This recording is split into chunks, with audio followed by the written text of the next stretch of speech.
चलिए दोस्तों आगे बढ़ते हैं। केंद्रीय बजट 2023-24 देख लेते हैं। तो केंद्रीय बजट 2023-24 को वित्त मंत्री निर्मला सीतारमण ने 1 फरवरी 2023 को संसद में पेश किया। यह अमृतकाल में पहला बजट है।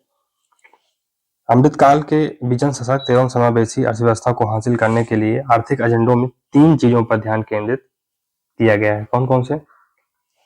पहला है नागरिकों, विशेषकर युवा वर्ग को अपनी आकांक्षाओं की पूर्ति के लिए पर्याप्त अवसर उपलब्ध कराना। दूसरा, विकास और रोजगार सृजन पर ध्यान देना। और तीसरा, बृहद आर्थिक सुस्थिरता को सुदृढ़ करना। अमृतकाल भारत एट 100 तक की हमारी यात्रा के दौरान निम्नलिखित 4 मौके रूपांतरित हो सकते हैं। कौन कौन से? महिलाओं का आर्थिक सशक्तिकरण दीनदयाल अंत्योदय योजना के अंतर्गत। तो राष्ट्रीय ग्रामीण आजीविका मिशन के तहत 81 लाख स्वयंसेवक समूहों को बड़े उत्पादन उद्यमों में परिवर्तित करना इसका उद्देश्य है। पीएम विश्वकर्मा कौशल सम्मान, पीएम विकास। तो पारंपरिक कारीगरों और शिल्पकारों को वित्तीय सहायता, कौशल प्रशिक्षण और जानकारी देना इसका उद्देश्य है। पर्यटन में अपार संभावनाओं का उपयोग करना।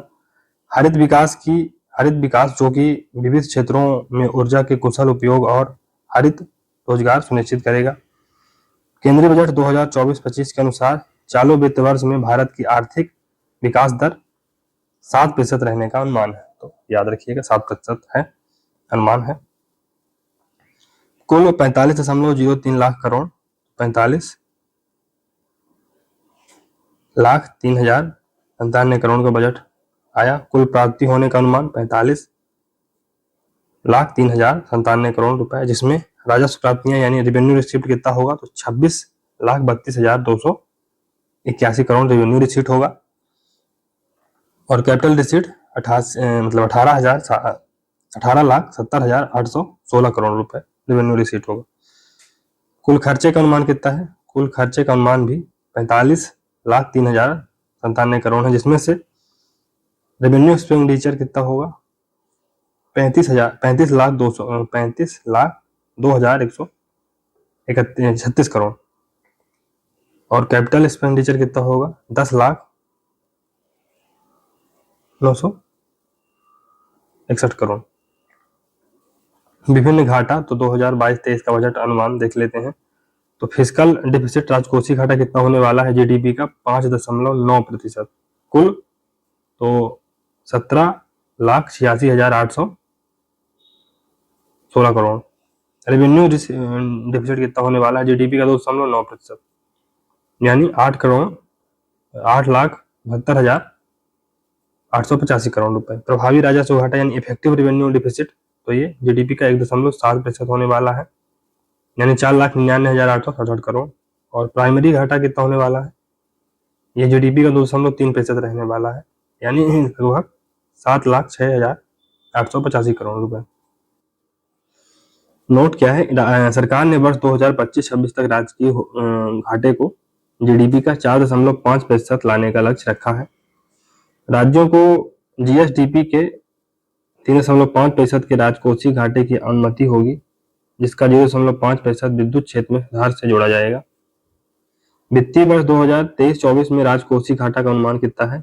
17,87 लाख करोड़ रुपए। 17.87 लाख करोड़ रुपए लगाया गया है, अर्थात इस बार सरकार को 17.87 लाख करोड़ रुपए उधार कर्ज लेना पड़ेगा। रुपया कहां से आता है? रुपीज कम्स फ्रॉम बजट 2023-24 के शीर्ष 6 मद कौन कौन से हैं? तो बारोइंग, उधार और अन्य देयता, ये 34% है से आता है। जीएसटी से 17%, निगम कर यानी कारपोरेशन टैक्स से 15%, आयकर इनकम टैक्स से भी 15%, यूनियन एक्साइज ड्यूटी से 7% और कस्टम ड्यूटी से 4%। रुपया कहाँ जाता है? रुपीज गोज टू, तो ब्याज अदायगी में 20% पैसा चला जाता है। करों और शुल्कों में राज्यों का हिस्सा देने में 18% पैसा चला जाता है। केंद्रीय क्षेत्र की योजनाओं में 17% पैसा चला जाता है। वित्त आयोग और अन्य अंतरण में 9% पैसा चला जाता है। और केंद्र प्रायोजित योजनाओं में 9% इसमें भी जाता है। और रक्षा में 8%। बजट 2023-24 में 7 प्राथमिकताएं विकास के लिए निर्धारित की गई हैं जो अमृत काल के दौरान हमारा मार्गदर्शन करते हुए सप्तऋषि की भांति कार्य करती हैं। कौन कौन सी? समावेशी विकास यानी इंक्लूसिव डेवलपमेंट, अंतिम व्यक्ति तक पहुंच, तो ये reaching to the last mile. अब संरचना एवं निवेश, तो इंफ्रास्ट्रक्चर और इन्वेस्टमेंट। क्षमता को सामने लाना, तो जो पोटेंशियल है उसको सामने लाना। हरित विकास यानी ग्रीन डेवलपमेंट। युवा शक्ति, तो यूथ पावर को हार्नेस करना है। और वित्तीय क्षेत्र यानी फाइनेंशियल सेक्टर। तो प्राथमिकता वन क्या है? समावेशी विकास यानी इंक्लूसिव डेवलपमेंट। तो हरित एवं सहकारिता, किसके लिए? डिजिटल पब्लिक इंफ्रास्ट्रक्चर का निर्माण किया जाएगा। ग्रामीण क्षेत्रों में युवा उद्यमी को एग्री स्टार्टअप खोलने में प्रोत्साहित करने के लिए एग्रीकल्चर एक्सीलेटर फंड, कृषि वर्धक नीति स्थापित की जाएगी। 2000 करोड़ रुपए की लागत से आत्मनिर्भर बागवानी स्वच्छ पौध कार्यक्रम का शुभारंभ करने की घोषणा की गई है। उद्देश्य क्या है? उच्च गुणवत्ता वाली बागवान फसल के लिए रोग मुक्त तथा गुणवत्तापूर्ण पौध सामग्री की उपलब्धता बढ़ाना है। केंद्रीय वित्त मंत्री निर्मला सीतारमण ने मोटे अनाज को लोकप्रिय बनाने के लिए श्री अन्न नामक बजट भाषण में दिया। भारत में श्री अन्न का सबसे बड़ा उत्पादक है ना, भारत श्री अन्न का सबसे बड़ा उत्पादक और दूसरा सबसे बड़ा निर्यातक है। भारत को श्री अन्न का वैश्विक केंद्र बनाने के लिए भारतीय बाजरा अनुसंधान संस्थान हैदराबाद को उत्कृष्टता केंद्र के रूप में बढ़ावा दिया जाएगा। भारतीय बाजरा अनुसंधान संस्थान कहाँ है? ये हैदराबाद में। 6000 करोड़ रुपए के निवेश से पीएम मत्स्य संपदा योजना की एक नई उप योजना शुरू की जाएगी। इसका उद्देश्य मछली पालकों, मत्स्य विक्रेताओं और सूक्ष्म लघु उद्योगों को अधिक सक्षम बनाना है। पशुपालन, डेयरी और मत्स्य क्षेत्र के लिए 20 लाख करोड़ रुपए के ऋण का लक्ष्य रखा गया है। स्वास्थ्य, शिक्षा और कौशल वर्धन। तो केंद्रीय बजट 2023-24 के अनुसार 157 नए नर्सिंग कॉलेज स्थापित किए जाएंगे। कितने? 157। वर्ष 2047 तक सिकल सेल एनीमिया का उन्मूलन करने के लिए एक मिशन की शुरुआत की जाएगी। तो 2047 तक सिकल सेल एनीमिया का उन्मूलन करने के लिए एक मिशन की शुरुआत की जाएगी। इससे प्रभावित जनजातीय क्षेत्रों में जागरूकता सृजन किया जाएगा एवं 0 से 40 वर्ष के आयु वर्ग के 7 लोगों को यूनिवर्सल स्क्रीनिंग करवाई जाएगी। बच्चों और किशोरों के लिए एक राष्ट्रीय डिजिटल पुस्तकालय की स्थापना की जाएगी। फार्मास्यूटिकल्स अनुसंधान को बढ़ावा देने के लिए नए कार्यक्रम की शुरुआत होगी। दूसरी प्रायोरिटी क्या है? अंतिम व्यक्ति तक पहुंच यानी reaching to the last people. तो आकांक्षी जिला कार्यक्रम की सफलता को देखते हुए सरकार 500 ब्लॉकों में आकांक्षी ब्लॉक कार्यक्रम शुरू करेगी। विशेष रूप से संवेदनशील जनजातीय समूहों यानी पीवीटीजीज की सामाजिक आर्थिक स्थितियों में सुधार लाने के लिए प्रधानमंत्री पीवीटीजी विकास मिशन शुरू किया जाएगा। अगले 3 वर्षों में इस मिशन को लागू करने के लिए 15,000 करोड़ रुपए की राशि उपलब्ध कराई जाएगी। अगले 3 वर्षों में केंद्र 3.5 लाख जनजातीय छात्रों के लिए चलाए जा रहे 740 एकलव्य मॉडल आवासीय स्कूलों में 38,800 अध्यापक और सहायक कर्मचारियों की नियुक्ति की जाएगी। कर्नाटक के सूखा प्रवण मध्य क्षेत्र में संधारणीय सूक्ष्म सिंचाई तथा पेयजल की सुविधा मुहैया कराने के लिए ऊपरी भद्रा परियोजना को केंद्रीय सहायता दी जाएगी। पीएम आवास योजना के लिए परिव्यय में 66% वृद्धि कर 79,000 करोड़ रुपए से अधिक किया जाएगा। भारत साझा पुरालेख निधान भारत श्री, यह एक प्रकार का डिजिटल पुरालेख पांडुलिपि संग्रहालय है। इसके प्रथम चरण में 1 लाख प्राचीन पुरालेखों का डिजिटलीकरण एंड डिजिटलाइजेशन करके इसमें स्थापित किया जाएगा। जेल में बंद निर्धन व्यक्तियों जो जमानत राशि व्यवस्था करने में असमर्थ है उन्हें वित्तीय सहायता प्रदान करने की घोषणा इस बजट में की गई है। थर्ड प्रायोरिटी क्या है? इंफ्रास्ट्रक्चर और इन्वेस्टमेंट। तो इंफ्रास्ट्रक्चर निवेश में तेजी लाने के लिए 1.3 लाख करोड़ रुपए बढ़े परिव्यय के साथ राज्यों के लिए 50 वर्षीय ब्याज मुक्त ऋण को और 1 वर्ष जारी करने का निर्णय लिया गया है। रेलवे के लिए 2.40 लाख करोड़ रुपए की पूंजीगत निधि का प्रावधान किया जाएगा, जो अब तक के रेलवे के इतिहास में सर्वाधिक राशि का आवंटन, 2.40 लाख करोड़ रुपए। क्षेत्रीय हवाई कनेक्टिविटी में सुधार लाने के लिए 50 अतिरिक्त हवाई अड्डों का पुनर्उद्धरण किया जाएगा, यानी रिजुविनेशन किया जाएगा। शहरी अवसंरचना विकास कोष, अर्बन इंफ्रास्ट्रक्चर डेवलपमेंट फंड की स्थापना प्राथमिकता वाले क्षेत्रों में आई ऋण की कमी के उपयोग के माध्यम से होगी। इसका प्रबंधन राष्ट्रीय आवास बैंक द्वारा किया जाएगा। इसका उपयोग टियर 2 और टियर 3 शहरों में अवसंरचना के निर्माण के लिए सार्वजनिक एजेंसियों द्वारा किया जाएगा। इसके लिए सरकार प्रतिवर्ष 10,000 करोड़ रुपए की धनराशि उपलब्ध कराएगी। फोर्थ प्रायोरिटी है क्षमता को सामने लाना, यानी पोटेंशियल को सामने लाना। तो एकीकृत ऑनलाइन प्रशिक्षण के लिए आई गॉट कर्मयोगी नामक एक प्लेटफॉर्म शुरू किया जाएगा। देश के शीर्ष शैक्षणिक संस्थानों में कृत्रिम बुद्धिमत्ता के लिए 3 उत्कृष्टता केंद्र स्थापित किए जाएंगे। स्टार्टअप और शिक्षाविदों द्वारा नवाचार और अनुसंधान शुरू करने के लिए राष्ट्रीय डाटा शासन नीति लाई जाएगी। न्याय के प्रशासन में दक्षता लाने के लिए 7,000 करोड़ रुपए के परिव्यय से ई न्यायालय परियोजना का चरण 3 शुरू किया जाएगा। एमएसएमई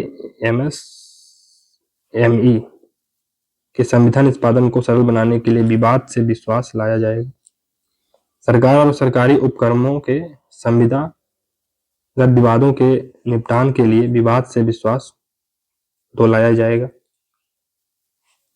एमएसएमई बड़े व्यवसायों और चैरिटेबल ट्रस्टों के प्रयोग के लिए एक निकाय डिजी लॉकर स्थापित किया जाएगा। पहचान और पते के अपडेट के लिए वन स्टॉप समाधान की व्यवस्था की जाएगी, जिसमें डिजी लॉकर और आधार की मूलभूत पहचान के रूप में प्रयोग किया जाएगा। 5G सेवाओं पर आधारित एप्लीकेशन विकास करने के लिए 100 लैब स्थापित किए जाएंगे। व्यापारिक सुगमता को बढ़ाने के लिए 39,000 से ज्यादा अनुपालकों को कम किया गया और 3400 से अधिक विधिक उपबंधों को अपराध की श्रेणी से हटाया गया। 42 केंद्रीय अधिनियमों में संशोधन के लिए जन विश्वास विधेयक पेश किया गया। तो 5वीं प्राथमिकता क्या है? हरित विकास यानी ग्रीन डेवलपमेंट। तो पर्यावरण के प्रति सजग जीवन शैली के आंदोलन को गति देने के लिए लाइफ शुरू किया जाएगा, जिसकी चर्चा बजट के भाषण में हुई थी। 19,700 करोड़ रुपए की लागत से शुरू किए गए राष्ट्रीय हरित हाइड्रोजन मिशन के मदद से अर्थव्यवस्था को निम्न कार्बन सघनता वाली स्थिति में ले जाया जाएगा। इस मिशन की मदद से जीवाश्म ईंधन के आयातों पर निर्भरता को कम करके 2030 तक 5 MMT के वार्षिक उत्पादन का लक्ष्य निर्धारित किया गया है। लद्दाख से 13 गीगावाट नवीकरणीय ऊर्जा के निष्क्रमण और ग्रिड एकीकरण के लिए अंतरराज्यीय पारेषण प्रणाली 20,700 करोड़ निवेश के साथ निर्मित की जाएगी। पर्यावरण संरक्षण अधिनियम के तहत हरित ऋण क्रेडिट कार्यक्रम की को सूचित किया जाएगा। पीएम प्रमाण, तो रासायनिक उर्वरकों के संतुलित प्रयोग और इनके स्थान पर वैकल्पिक उर्वरकों के प्रयोग को बढ़ावा देने के लिए इस कार्यक्रम को शुरू किया जाएगा। चक्रीय अर्थव्यवस्था को बढ़ावा देने के उद्देश्य से Govardhan galvanising organic bio agro resources धन नामक योजना के तहत 10,000 करोड़ रुपए के कुल निवेश के साथ 500 नए अपशिष्ट से आमदनी यानी वेस्ट टू वेल्थ संयंत्र स्थापित किए जाएंगे। अगले 3 वर्षों में सरकार 1 करोड़ किसानों को जो नेचुरल फार्मिंग है उसको अपनाने के लिए सहायता देगी। मैंग्रोव पौधारोपण के लिए तटीय पर्यावास और ठोस आमदनी के लिए मैंग्रोव पहल मिस्टी की शुरुआत की जाएगी। अगले 3 वर्षों में सरकार अमृत धरोहर योजना के माध्यम से आर्द्र भूमि और जैव विविधता को बढ़ावा देगी। प्राथमिकता इसमें यूथ पावर को यूटिलाइज किया जाएगा। तो अगले 3 वर्षों में लाखों युवाओं को कौशल प्रदान करने के लिए प्रधानमंत्री कौशल विकास योजना 4.0 शुरू की जाएगी। इस योजना में इंडस्ट्रीज 4.0 जैसे coding, artificial intelligence, robotics, 3D printing इत्यादि जैसे नए युग के पाठ्यक्रमों को भी शामिल किया जाएगा। युवाओं को अंतर्राष्ट्रीय अवसरों के लिए कौशल प्रदान करने हेतु अलग अलग राज्यों में 30 स्किल इंडिया इंटरनेशनल सेंटर स्थापित किए जाएंगे। स्किल इंडिया डिजिटल प्लेटफॉर्म की शुरुआत कर कौशल वर्धन हेतु डिजिटल तंत्र को और विस्तार प्रदान किया जाएगा, जिसके तहत निम्नलिखित लक्ष्य हैं। मांग आधारित औपचारिक कौशल वर्धन सक्षम करना, MSME सहित नियोक्ताओं के साथ जोड़ना, उद्यमिता योजनाओं की सुलभता सुगम करना। अखिल भारतीय राष्ट्रीय स्वच्छता प्रोत्साहन योजना के अंतर्गत 3 वर्षों में 47 लाख युवाओं को वृत्तिका सहायता प्रदान करने के लिए डायरेक्ट बेनिफिट ट्रांसफर शुरू किया जाएगा। फिर पर्यटन, तो चुनौती मोड के माध्यम से चुने जाने वाले 50 से कम 50 पर्यटन गंतव्यों को घरेलू और विदेशी पर्यटकों के लिए एक संपूर्ण पैकेज के रूप में विकसित किया जाएगा।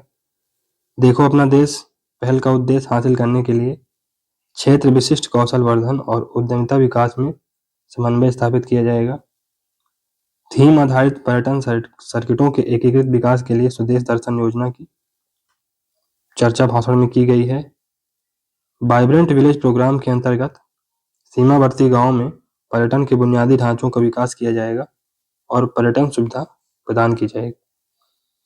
राज्यों के उनके स्वयं के एक जिला एक उत्पाद, GI उत्पाद और अन्य हस्तशिल्प उत्पादों को बढ़ावा देने के लिए और उनकी बिक्री करने के लिए अपनी अपनी राजधानियों में या सबसे प्रमुख पर्यटन केंद्रों पर एक यूनिटी मॉल स्थापित किया जाएगा। वित्तीय क्षेत्र, तो वित्तीय सहायक सूचना की केंद्रीय रिपोजिटरी भंडारण के रूप में काम करने के लिए राष्ट्रीय वित्तीय सूचना रजिस्ट्री की स्थापना की जाएगी।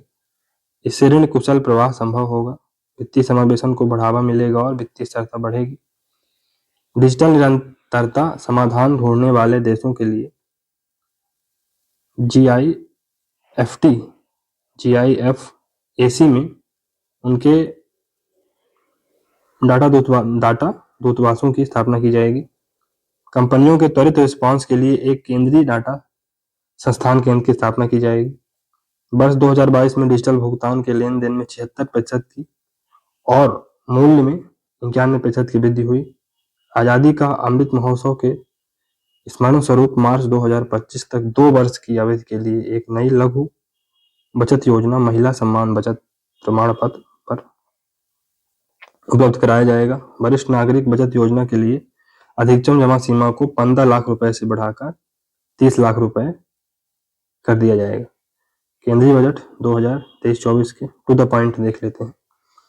तो मोबाइल फोन का उत्पादन पिछले वित्तीय वर्ष में 2,75,000 करोड़ रुपए मूल्य के 31 यूनिट तक पहुंच गया है। विनिर्दिष्ट सिगरेटों पर राष्ट्रीय आपदा आकस्मिकता शुल्क 16% की वृद्धि करने का प्रस्ताव किया गया है।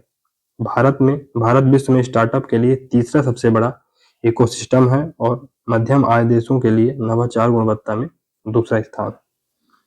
केंद्रीय बजट 2023-24 में सरकार ने 2014 से अब तक की उपलब्धियां बताई हैं जो निम्नलिखित हैं। तो इन 9 वर्षों में भारतीय अर्थव्यवस्था दुनिया की 10वीं से 5वीं सबसे बड़ी अर्थव्यवस्था बन गई है, यानी 10 से 5।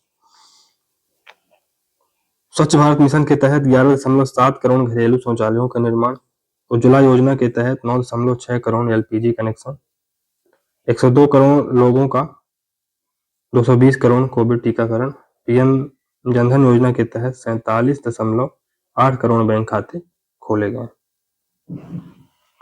PM सुरक्षा बीमा और PM जीवन ज्योति योजना के तहत 44.6 करोड़ व्यक्तियों के लिए बीमा कवर, पीएम किसान सम्मान निधि के तहत 11.4 करोड़ से अधिक किसानों को 2.2 लाख रुपए का नकद हस्तांतरण। प्रति व्यक्ति आय दोगुनी से भी अधिक होकर 1.97 लाख रुपए हो गई है।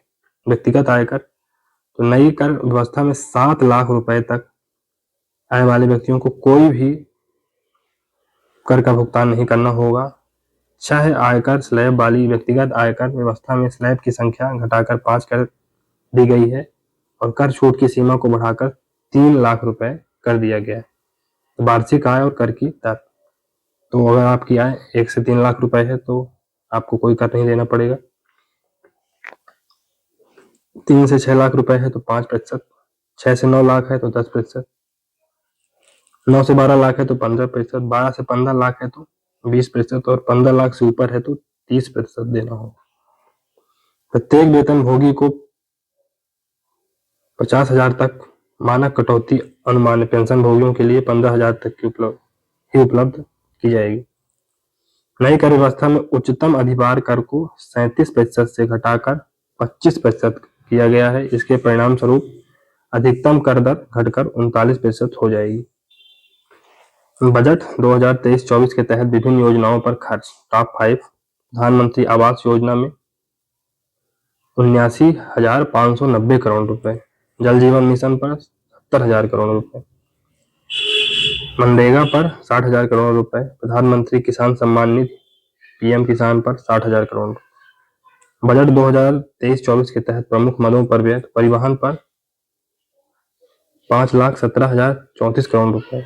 रक्षा पर 4,32,720 रुपए। ग्रामीण विकास पर 2,38,204 करोड़।